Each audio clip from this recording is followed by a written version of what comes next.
Hey, it's Clay, and this will be a video chart on ticker symbol MSRT. We will take a look at the 30-minute time frame. Real quick, what do I mean by 30-minute in case maybe you're new to charts? Instead of each one of these candlesticks here representing 1 day's worth of price action, which is what you would normally see, each one represents 30 minutes. So this here may look like several days worth of time. It's actually just today's price action broken down into 30-minute time slices. I like through this time frame. I think there's a good job of telling the quote-unquote story of the price, and just makes mapping out levels of support and resistance a bit easier to see.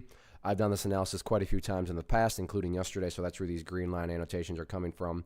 And before I even go any further, I do want to note and just comment that from a presentation standpoint, this chart is actually very tricky to do because of all the perspective that goes into it.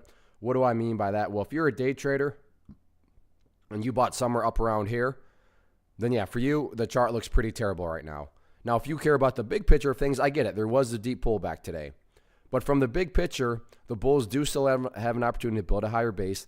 And when you have higher bases being built over longer periods of time, that's how those long-term uptrends are constructed. I'm going to be talking about things from a big picture perspective. So if I sound crazy calling something bullish, my guess would be you just had a much different strategy and perspective going into the chart and into the trade.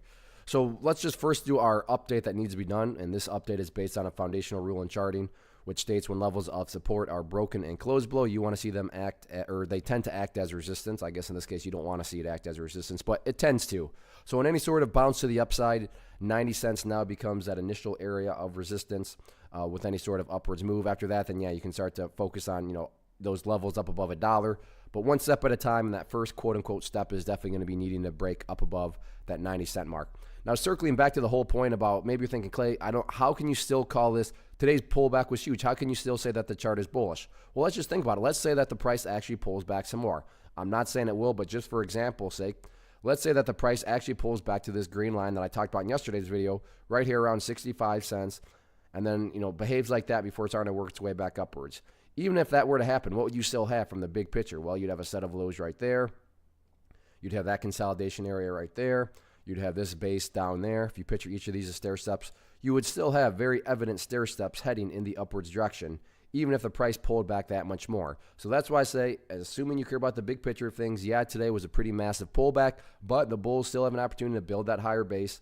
And as long as higher bases are being built over longer periods of time, like I said, that's how uptrends are constructed. So that's top priority right now, building that higher base and going through a health consolidation here. So we'll see if the bulls can get the job done or not. One of the biggest questions that I get is, hey Clay, how do you find the stocks that you trade? So what I've done is put together a free resource guide where I talk about the tools that I use to locate stocks that I find interesting and think may have potential. So if that sounds like something that could add value to you as a trader, then click on the image that is up on the screen right now and I will email you the guide. The guide itself is very short and to the point, and best part, it's completely free. Thanks for watching the video. Let me know if you have any questions.